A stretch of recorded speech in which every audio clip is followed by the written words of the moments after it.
되게 허무한 결과예요. 92년부터 지금까지 전 세계에 수많은 사람들이 모여가지고 막 몇만 명씩 모여가지고 회의를 하고 막 여러 가지 논란을 벌이면서 기후변화, 온실가스 감축을 위해서 그렇게 많은 이야기들을 했는데 근 30년 동안 한 게 도대체 뭐냐 라는 이야기거죠. 저는 이 노드하우스 교수의 이 말씀에 되게 동감을 했어요. 왜냐면 제가 대학교 2학년 때 이제 그 92년 유엔 기후변화 협약이라는 게 처음 체결됐거든요. 그때 브라질 리우에서 막 여러 가지 회의가 있었고 그 당시에 이제 뭐 그 종다양성 사막화 방지 뭐 등등이 있었는데 웬 기후변화?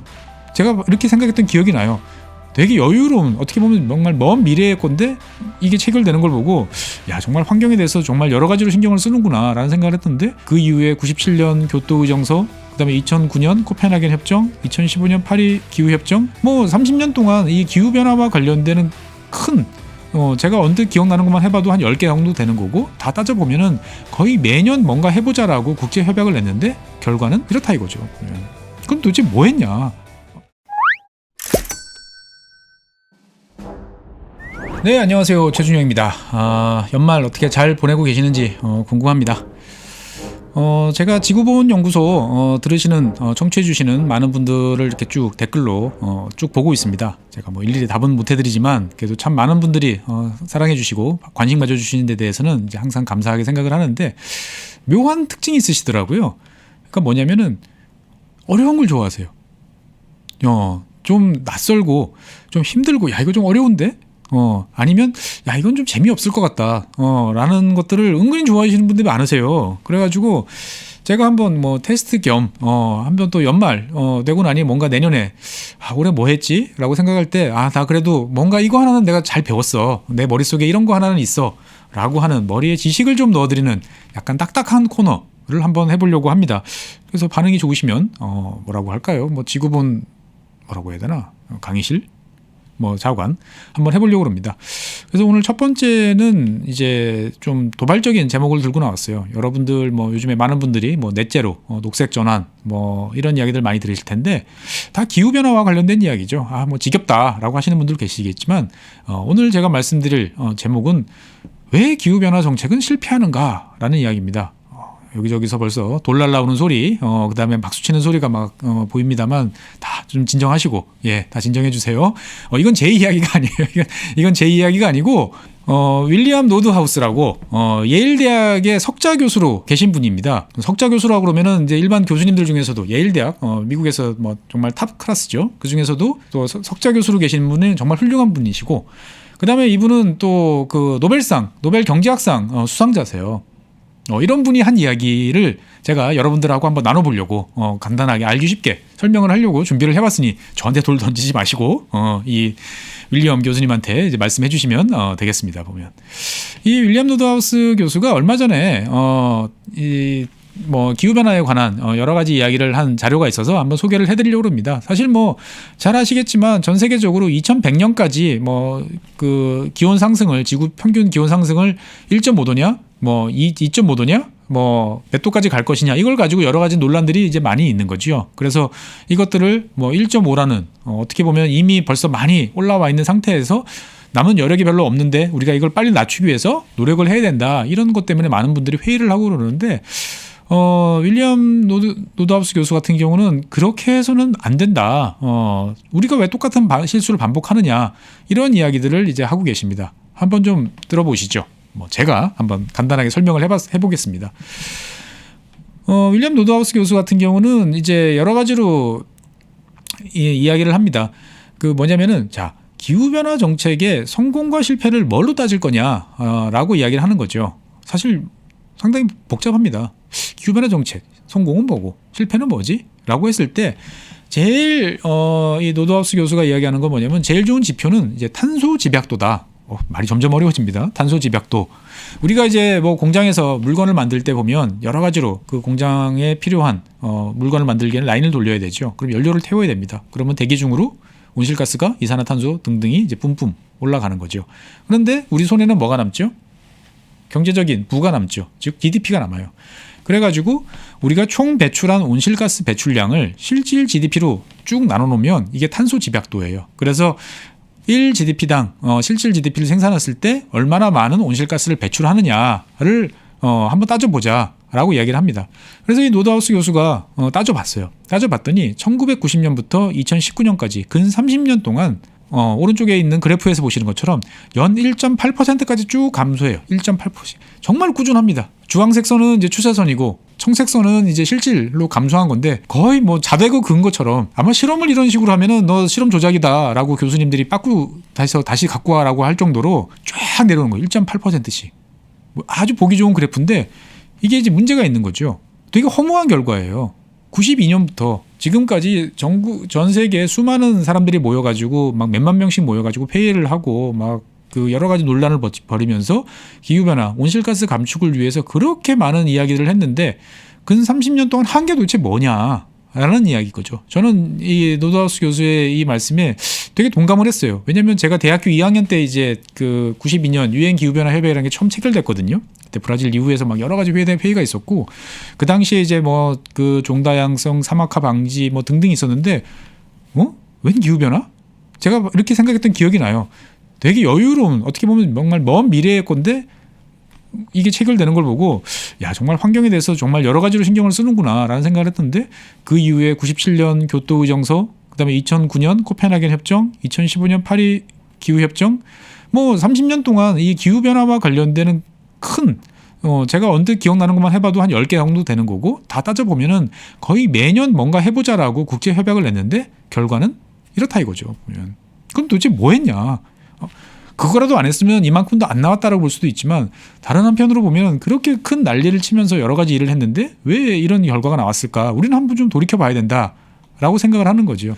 그래서 이 노드하우스 교수 같은 경우는 기본적으로 이제 경제학자시니까 세 가지를 이야기를 하는데 되게 와닿았어요. 그러니까 뭐냐면은 자 문제가 탄소라고 그러면 온실가스 이산화탄소라고 그러면 탄소에 대해서 가격이 부여돼야 되는데 본질적으로는 가격이 없다. 거의 없는 거랑 마찬가지 아니냐. 그러니까 실질적으로 내가 기술 개발하고 줄일 만한 거기에 대해서 인센티브가 없는 상황이다라고 이제 말씀을 하시는 거죠. 보면은 그러니까 뭐 인센티브 없는데 왜 내가 돈 들여서 내가 왜 노력을 해서 하지? 라고 이야기를 하는 거죠.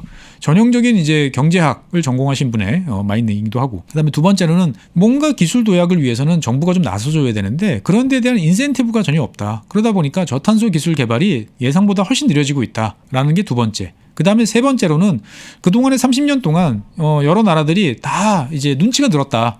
그래서 무임승차하려고 그런다. 우리도 이제 과제할 때 첫 번째는 내가 못하는데 저쪽에서 열심히 한다 그러면 내가 음료수도 사주고 안 되면 내가 나중에 술이라도 사줄게 라고 하면서 뭔가 해보는데 자꾸 해보니까 쟤네들끼리만 열심히 한다고 그러는데 나는 안 해도 되는 것 같아. 그러면 계속 무임승차 하잖아요. 그런 것처럼 지금 전 세계의 무임승차 신드롬이 이제 팽배했다라고 이야기를 하는 거죠. 그러다 보니까 이제 전체적으로 봤을 때 무임승차가 흐름이 강해지면서 전체 흐름이 늦어진다라고 이야기를 합니다. 그래서 이제 이 뭐 결론부터 먼저 말씀드리면 세 가지 이야기를 하는 거죠. 첫 번째, 전 세계적으로 통용되는 보편적인 탄소 가격 정책이 만들어져야 된다. 두 번째로는 이제 저탄소 기술에 대해서 정부 기술이 팍팍 지원이 이루어져야 된다. 그 다음에 세 번째로는 이렇게 전 세계가 다 모여가지고 막 온갖 수많은 사람들이 모여가지고 회담하는 거 필요 없다. 새로운 구조를 만들지 않으면 안 된다라는 게 어떻게 보면은 이 교수님의 이제 결론인 거죠. 이 미국 분이시다 보니까 미국에 대해서 상당히 이제 냉정하게 이제 이야기를 하세요. 자, 섭씨 이도라는 과제, 많은 과학적인 연구와 논리를 통해서 저게 목표라고 그러면 가야 된다. 가려면 어떻게 되느냐? 자, 오른쪽 그래프를 보면 제일 위에 상단에 커런트라고 표시되어 있는 것들은 그냥 이 상태로 가면 저렇게 늘어나는 거고 그 다음에 2015년에 파리에서 합의했던 파리 어코드 같은 경우는 조금씩 낮춰보자 라고 했던 건데 지금 우리가 국제사회에서 국제적인 협력을 통해서 맨날 하자는 것들은 2도씨 타겟이에요. 그러면 맨 밑에 있는 초록색처럼 2030년까지 30% 줄이고 2050년까지는 넷제로 달성하자. 저래야 이제 2도씨 달성한다라는 거죠. 보통의 결심으로 되지 않는데 정작 미국 바이든 행정부 뭔가 하겠다고 나왔는데 하는 게 뭐냐라고 하는 거죠. 그래서 공약사항에 보면은 탄소 가격 책정한다는데 하는 거 있냐? 없는 것 같다. 그 다음에 에너지 R&D 대폭 늘리겠다고 했는데 바이든 행정부 하는 게 뭐 있냐? 없다. 국제협정 재정비 하겠다고 했는데 하는 거 있냐? 미국이 나서서 없다. 라고 이야기하면서 미국 정부를 이제 질타를 하는 거죠. 미국 정부에 대해서 하는 이야기지만 사실 잘 따져보면 전 세계 많은 나라, 그 다음에 우리나라에도 꽤 들어볼 만한 이야기들이 이제 많습니다. 그러면 어떻게 하자는 거냐라는 거에 대해서 노드하우스 교수 같은 경우는 첫 번째는 이 탄소 배출에 대해서 시장 가격을 확실하게 부여해야 된다. 이게 이제 가장 확실한 것이다라고 이야기를 합니다. 우리가 이제 석탄 화력 발전소를 치워야 된다. 이거에 대해서는 그 동의가 된 것 같아요. 뭐 그다음에 원자력이냐, 뭐 재생에너지냐 이건 뭐 다 떠나서 일단 석탄 화력은 좀 줄이고 치워야 된다라는 거에 대해서는 너도 나도 다 동의를 지금 하고 있죠. 여기에 대해서는 사실 이견이 별로 없는 것 같아요. 왜 그러냐면은 이제 석탄을 이제 1톤 연소를 시키면 이산화탄소가 이제 3톤씩 나오기 때문인 거죠, 보면은. 그러면 이제 노드하우스 교수 같은 경우는 그러면 그 톤당 이제 온실가스 가격을 탄소 가격을 $40로 책정을 하면 거의 한 $140 정도 부과되는 거 아니냐라고 하는 거죠. 그러면 이 정도 되면은 석탄 화력 발전의 비용의 이제 2배 이상 늘어나는 거기 때문에 자연스럽게 이제 저탄소 연료, 뭐 천연가스라든지 아니면 재생에너지, 풍력, 뭐 태양열 또는 이제 이 교수님 같은 경우는 원자력도 이제 재생에너지는 아니지만 자관 여기 대열에 이제 신재생에너지라고 이제 표현하는 여기에 이제 집어넣고 계시는데 여기로 이제 가는 거를 고려할 수밖에 없다라는 거죠. 즉 석탄 화력의 경쟁력을 가격을 막 부여를 해가지고 높여가지고 인위적으로 약화시키는 거죠. 그러면 좀 뭐라고 하지 않아도 알아서 이제 이렇게 갈 텐데 왜 이렇게 안 하는지 잘 모르겠다 이야기를 하는 거고, 그 다음에 두 번째는 그렇게 한다고 하더라도 실제로 일반 국민들 입장에서 봤을 때는 내 피부에 와닿는 손해는 많지 않다라는 거죠. 발전이라는 분야에 대해서는 석탄 화력 발전이라는 분야에 대해서는 원가가 막 올라가가지고 치명타를 입겠지만 톤당 $50 정도의 탄소 가격을 부여한다 하더라도 실제로 이거를 자동차 나는 뭐 그냥 계속 휘발유 내연기관의 그 감성이 좋아라고 그래가지고 이런 거 몰고 다니시는 분한테는 연간 한 $230 정도니까 뭐 한 1년에 한 30만 원 정도 더 돈을 부담하는 정도니까 이 정도는 사실은 녹여서 없을 수 있다. 그 다음에 실제로 가정이 부담하는 여러 가지 비용을 놓고 생각해 보면 저 자동차 유류비를 제외하고 나면 뭐 가구당 한 $1 정도를 더 내는 건데 얼마든지 이런 식으로 갈 수 있다. 어떻게 보면 한 분야에 제일 큰 영향을 주는 쪽에다가 크게 일단 타격을 줘서 그 분야를 빨리 없앰으로써 다른 분야가 성장할 수 있도록 만들어줘야 되는데 지금은 탄소 가격에 어떤 탄소의 시장 가격이 제대로 부여되지 않다 보니까 다들 엉거주춤하게 말로만 이야기를 하고 있다라고 이야기를 하는 거죠. 그래서 그러면은 이제 많은 분들이 물어보시죠. 아니 그럼 유럽에서 하고 있잖아요. 맞아요. 이 교수님이 지적하는 건 뭐냐면은 유럽에서 하는 건 맞는데 이게 전 세계적으로 똑같이 가야지 한쪽에서만 하면 그러면 그 가격 부여하지 않는 쪽으로 쏠린다라는 거죠. 그래서 국가와 어떤 부문 간의 차별 없는 동일한 가격이 적용되는 게 가장 맞다. 그래서 조화된 싱크로나이즈드라고 그러죠. 이게 주요 국가들끼리라도 뭐 약간의 차이는 있을 수밖에 없잖아요. 우리가 똑같은 석유지만 뭐 브렌트산 원유 다르고 두바이산 다르고 뭐 텍사스산 다르듯인 것처럼 어느 정도는 차이가 있을 수 있지만 기본적으로 한 시장에 같이 그 갈 수 있는 같은 흐름을 보이는 어떠한 이런 것들이 생겨나야만 최소한의 비용으로 사회적으로 제일 합리적인 트랙을 찾아가지고 최소한의 비용으로 기후 목표를 달성할 수 있다. 그런데 다들 지금 그거에는 관심이 별로 없고 엉뚱한 얘기만 한다라는 거죠. 그러면 이제 핵심은 도대체 얼마나 올라야 되느냐. 최근에 뭐 이 방송 보시는 분들도 제가 언뜻 말씀드렸지만 사실 저는 말씀만 드리고 못해서 참 가슴이 아픕니다만 EU ETF 배출권에 투자하신 분들은 수익률이 상당히 이제 좋으실 거예요. 보면은 많이 올랐어요. 많이 올랐기 때문에 이 노드하우스 교수 같은 경우는 올해를 기준으로 톤당 한 $50 정도 기준이면 합리적인 것 같다. 리즈너블하다. 그리고 2050년까지 $85 정도 수준까지 가면 그 정도면 충분히 가지 않을까? 뭐 이야기를 합니다. 물론 이렇게 가더라도 실제로 이제 2050년까지 넷제로는 안 된다라는 게 이제 이 교수님의 이제 분석이에요. 정말 넷제로 달성하려고 그러면 뭐 2030년 톤당 $300, 2050년에는 한 $1,000 정도까지 파격적으로 팍팍 이제 가야 된다라고 이야기를 하는 거죠. 그래서 우리가 정말로 2050년 넷제로다라고 가려고 그러면 저 정도 가격을 염두에 두고 지금서부터 탄소 가격 부여를 하고 전 세계가 싱크로나이즈된 어떠한 그런 시장을 만들어야 된다라고 하는 거죠. 하지만 본인은 이제 항상 이제 토를 다시는 거죠. 학자시니까. 넷제로를 달성하는데 어느 정도의 시간이 걸릴 것이며 그 기술적 수준이 조금만 더 하면 되는 건지 아니면 지금 바닥이기 때문에 어마어마하게 많은 시간과 돈이 투여되는지에 대해서 다르기 때문에 이것을 다 탄소 가격으로 환산하는 데는 한계가 있다라는 이제 이야기는 이제 하고 계시는 거죠. 하지만 어쨌든 간에 중요한 거는 전 세계적으로 다 싱크로나이즈된 조화된 탄소 시장이 있어야 되고 그 탄소 시장에서 부여되는 가격 같은 경우는 섹터 구분 없이 전체적으로 봤을 때 올해 기준으로 보면은 한 톤당 $50, 그 다음에 2050년에는 $85 정도 되면 최소한도 환경 비용을 어떤 지불하는 정도는 된다. 라고는 하지만 실제로 그렇게 해서 넷제로는 안 되니까 넷제로 하려면 2050년까지 한 $1,000 정도는 생각하고 가야 된다라는 이야기를 하는 거죠. 그래서 EU ETS 하고 있는데요라고 하는 거에 대해서 여러 가지 이야기를 합니다만 이 교수님이 이제 이런 그 글을 쓸 때랑 지금이랑은 또 좀 상황이 바뀌었어요. 그래서 최근에는 EU ETS가 한 80유로, 뭐 올라갈 때는 더 올라가기도 해서 거의 100유로 가까이 올라갔던 것도 같기도 한데 어쨌거나 지금은 80유로이기 때문에 이 교수님이 말한 가격 수준에 벌써 이제 도달을 이제 하고 있어요. 그래서 유럽 같은 경우는 지금 ETS 가격 기준으로 봤을 때 보면 다 이제 기술 개발에 나서고 그것을 시장에 내놔도 다 돈이 벌리는 이제 이런 상황이 되고 있어요. 뭐 CCUS 하는데 돈이 이만큼 올라가요.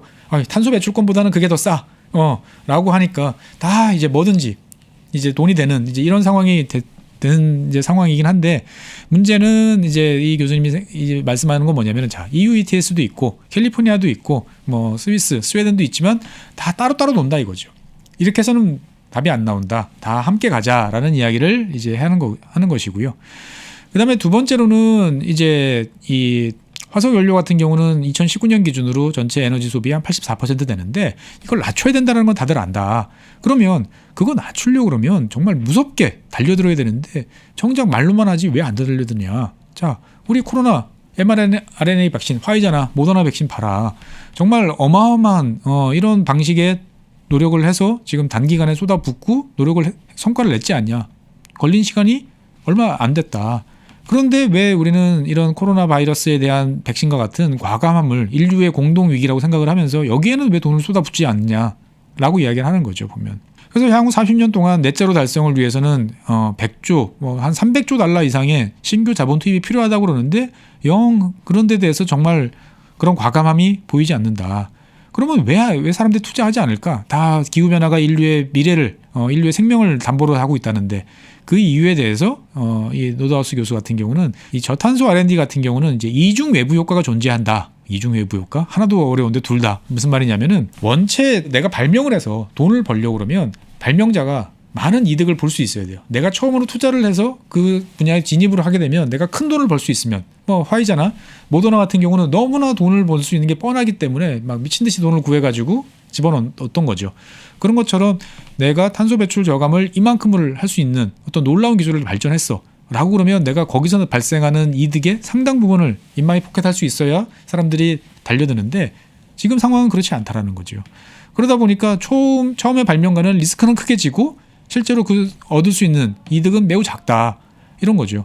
즉 탄소 배출 가격이 매우 낮게 있기 때문에 시장성이 없기 때문에 다들 머뭇머뭇하고 있는 거 아니냐라는 이야기를 이제 하고 있습니다. 대표적인 게 CCS라는 거죠. 이산화탄소를 딱 포집해가지고 이거를 저장을 하면 되잖아요. 우리 석탄 화력 그냥 떼도 돼요. 사실 극단적으로 말하면. 그럼 굴뚝에서 이걸 딱 뽑아가지고 어디든가 저장을 해놓으면 된다 이런 거죠.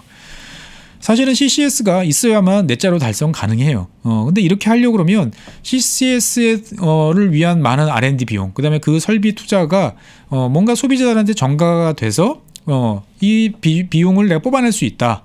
또는 이걸 통해 가지고 내가 배출권이나 어떠한 시스템이 되던 탄소 배출을 절함으로써 내가 돈을 버는 이런 것이 많다라고 해야 되는데 별로 그런 게 없다라는 거죠.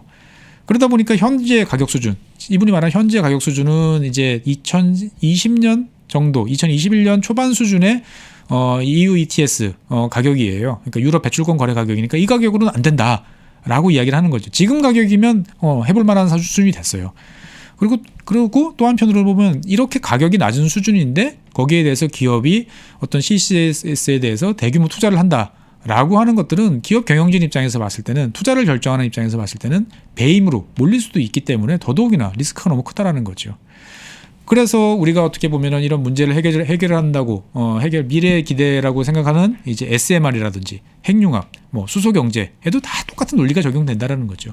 기존 화석 연료 가격이 너무 낮고 여기에 대해서 투자를 했을 때 나한테 얻을 수 있는 이득은 불확실하다 보니까 다들 머뭇머뭇거리고 있다라는 거죠, 보면.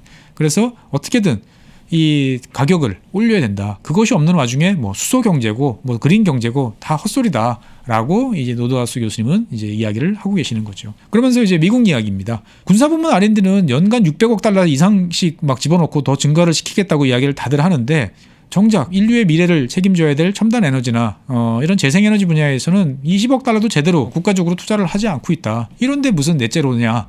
라는 이야기를 이제 하고 있는 거죠.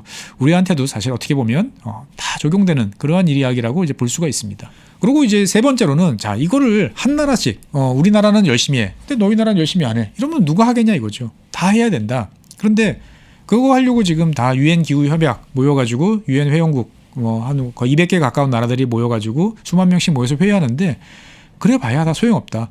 다들 이번 협약은 뭐 정말 끝판왕이야. 최고야. 뭐 해가지고 다 몰려들었지만 그렇게 국제협약을 맺어봐야 안 되는 이유가 뭐냐. 무임승차 국가들이 너무 많다라는 거죠. 너도 나도 다 안 하는데 다 엉거주춤한 상태다 보니까 안 한다. 그래서 이거를 깨는 방법은 뭐냐. 너희들이 협조 안 하면 채찍이 날라온다. 몽둥이에 두드려 맞는다. 라는 것들을 보여준다라는 거죠. 인류 역사, 특히 많은 국가들 사이의 국제관계 속에서는 이러한 경험들이 많은데 왜 그 경험을 이 기후변화에는 적용하지 않느냐라는 거죠. 관세라든지 어업이라든지 농업이라든지 뭐 우리 많은 통상과 교육에 대해서는 우리가 룰을 만들고 그 룰에 따르지 않으면 페널티를 물고 따르면 페널티가 아닌 인센티브를 받는 구조가 이제는 많이 정착되어 있는데 왜 안 그러냐라는 거죠. 그래서 많은 나라들이 모여서 이야기하는 이 유엔 기후변화 협약 UNFCCC라고 하는 이 체제의 한계에 대해서 이 노드하우스 교수님은 경제학자 입장에서 봤을 때 아주 통탄을 하는 거죠. 이거는 본질적으로 자발적으로 자 우리 좋은 뜻으로 모여서 한번 해봅시다 라고 했는데 안 따르겠다. 난 마음에 안 들어. 나 이 방에서 나갈래. 라고 했을 때 페널티 부과가 되느냐? 안 된다. 그러면은 이게 작동할 원리가 없지 않냐라고 이야기를 하는 거죠. 그래서 그 대표적인 그 증거로 아까 앞에서 말씀드렸던 것처럼 연 1.8%씩 꼬박꼬박 그냥 무슨 일이 있던 없던 그냥 그 정도 수준 기술 개발 그다음에 그 원가 절감의 노력으로 인해서 줄어드는 그 정도 수준밖에 안 되지 않느냐라는 거죠. 보면 이런 체제는 20, 30년의 결과가 보여줬는데 이 체제를 앞으로 더 끌고 간다고 해서 잘 될까라고 말씀을 하시는 거죠. 그러면 어떻게 하느냐. 당근하고 채찍을 다 들어야 된다. 그래서 우리가 무역에서 보는 것처럼 WTO 같은 경우 보면은 내가 WTO 체제에 가입을 하면 내 시장도 개방을 해야 돼. 하지만 그 시장의 개방함으로 인해서 나한테 얻는 이득이 더 커. 라는 것들을 서로가 알기 때문에 다 이 체제에 들어오려고 하는 거고 이 체제 안에 들어오는 사람들끼리는 서로 최대한의 그 어드밴티지를 이제 누릴 수 있는 거죠. 보면은. 즉 공동의 의무, 공동의 이익을 위한 의무를 서로 나눠지니까 의무는 뭐 있긴 한데 뭐 나쁘지 않은 것 같아. 이 정도는 내가 감당해 할 수 있어. 라고 이제 생각을 하는 거고 실제로 내가 그렇지만 이 이익을 내 이익을 극대화하려고 뭔가 그 잘못된 행동을 했을 때 받을 불이익은 매우 크다라는 거죠. 다 이런 체제가 있는데 왜 여기에 기후변화를 왜 집어넣지 않지? 라고 이야기를 하는 거죠.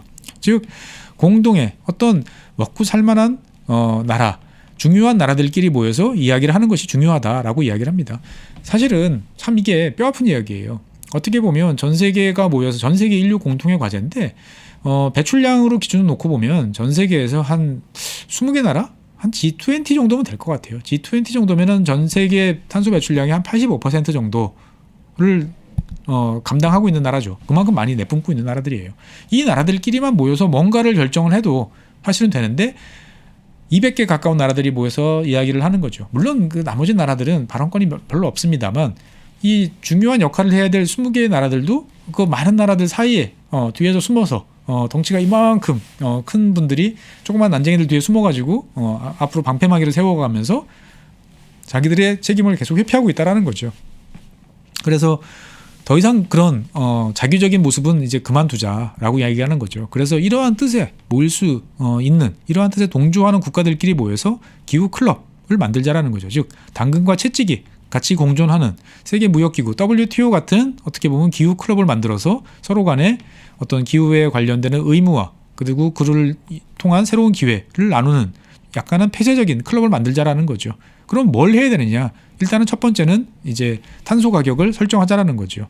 그래서 자, 어떤 나라는 탄소세에 부과를 할 수도 있고 어떤 나라는 배출권 거래 가격을 할 수도 있고 어떤 나라는 상상하지 못한 다른 방법으로 탄소 가격에 부여를 할 수 있어. 그건 좋아. 라고 인정을 하는 거죠. 뭐 다 EU식으로 가야 돼. 이런 건 필요 없다라는 거죠. 정하기만 하면 돼. 거기에 동조하는 나라들끼리 모이자. 그래서 시간이 따르면 점점 아까 말씀드렸던 그 넷제로를 달성하기 위한 뭐 2030년, 2050년 기준에 맞춰서 점점 올라간다. 라는 거에 동조할 수 있는 나라들끼리 모여서 이런 것들을 확실하게 부여를 하면 되지 않겠느냐. 그리고 그러면 여기에 참가하지 않는 나라들은 어떻게 하느냐. 거기에 대해서 페널티를 물리면 된다. 제일 쉽게 나오는 게 관세죠. 뭐 EU에서 이야기하고 있는 이제 국경 조정 탄소세 같은 그런 거죠. EU는 열심히 배출권에 대해서 가격을 부여해가지고 뭔가 노력은 하는데 그렇지 않고 온실가스 뿜뿜하는 이런 나라들은 마음대로 막 오고 있다? 아, 이건 안 되지라고 해서 나오는 게 탄소 국경 조정세잖아요. 그런 것처럼 이 기후 클럽에 가입한 나라에 뭔가 물건을 팔고 싶은 뭔가 교역을 하고 싶은 나라들은 균일한 관세 뭐 어느 정도로 부여를 하든지 여기도 더해서 톤당 너희들이 그 갖고 온 뭐 철강이면 철강 뭐 반도체면 반도체 뭔가 그 물건에 대해서 톤당 그 제품이 한 $50 정도 이산화탄소 $50 정도에 되는 그 정도의 탄소 가격을 부여한다라고 그러면 누가 안 따라오겠느냐라고 이야기를 하는 거죠. 그게 가능할까라고 생각은 하지만 곰곰 생각해 보면 미국, 중국, EU 뭐 이런 몇 나라들 그리고 인도 정도만 가입하면 뭐 안 될 게 없다라고 이야기를 하는 거죠. 그러면 전 세계는 결국 이 방향으로 갈 수 있다라는 이야기를 이제 하고 있습니다. 들어보시니까 어떤가요? 어떻게 보면 대한민국 분들이 많이 궁금해하시던 아주 왜 그러지? 저기 답답하다. 왜 저러지? 라고 하는 사실에 대해서 되게 단순 명료한 어떠한 문제점 지적, 해법을 제시해주고 있습니다. 그래서 저는 어떻게 보면 지금 이 말씀해 주시는 사항들이 되게 솔직하고 진실된 이야기를 담고 있다고 생각을 합니다. 막연하게 도덕적으로 해야 된다도 아니고 그냥 잘해봅시다 도 아니라는 거죠. 가야 된다는 목표가 섰으면 거기에 맞춰서 정말 가려고 노력을 하고 우리는 그 코로나 백신을 통해서 그런 기술력, 의지력, 동원할 수 있는 자본 이런 것들이 있다는 걸 알았는데 안 한다. 그러면서 무슨 이런 말잔치를 계속하고 있느냐라는 것들인 거죠. 보면 제가 비슷한 이야기를 할 수도 있겠지만 어때요? 그냥 인간 최준영이라는 사람이 이런 이야기를 했으면 그래? 난 좀 생각이 달라 라고 하지만 그래도 노벨상 수상자이잖아요. 노벨상 수상자가 이런 말씀을 하고 계시다라는 거죠. 즉 이러한 이야기들은 어떻게 보면 국제사회에서 지식인층이라든지 특별한 계층에 대해서는 상당히 이제 여러 가지로 생각할 거리를 던져주는 좋은 제안이라고 이제 받아들일 수도 있는 거고 실제로 이분이 이제 이런 글을 여기저기 이제 많이 쓰시고 이야기를 하신 이후에 이 기후 클럽에 관한 논의들이 상당히 많이 제시가 되고 있습니다. 그래서 여러분들도 앞으로 지금 뭐 이 체제가 그대로 갈 거야 아니면 없어질 거야가 아니고 이러한 식으로 새로운 변화하는 체제로 이제 이행될 수 있다라는 점을 염두에 두시고 기후 변화에 대한 논의를 한번 지켜보시면 과거처럼 재미없고 따분하고 그냥 맨날 그 이야기가 그 이야기 같은 그런 상황은 아닐 거다라는 생각을 좀 하실 수 있을 것 같습니다. 조금 어떻게 보면 어려운 주제일 수도 있고 한편으로 보면 속 시원한 이야기일 수도 있는데 그래도 노벨상이라는 권위가 주는 어떤 이야기가 있다 보니까 상당히 그래도 집중을 해서 들어주셨을 거라고 생각이 됩니다. 그래서 여러분들 반응이 좋으시면 이렇게 쭉 보다가 나쁘지 않아 괜찮아 하는 세계 석학의 어떤 글들이라든지 이야기들을 제가 한 번씩 가지고 나와서 소개하는 그런 자리를 가져보도록 하겠습니다. 그래서 여러분들이 댓글이 앞으로 이 코너가 계속 유지될지 안 될지에 대해서 좌우하는 거니까 한 번씩 의견 주시면 대단히 감사하겠습니다. 자, 이렇게 해서 2021년 연말도 이제 거의 막을 내리고 있습니다. 그래도 올 한 해 자관 건강하게 잘 지내셨기를 기원드리고 내년 한 해도 아직 남았나? 어쨌든 간에 마지막 주에 이렇게 관심 가져주셔서 대단히 감사하고요. 다음 시간에도 다른 주제로 찾아뵙도록 하겠습니다. 대단히 감사합니다.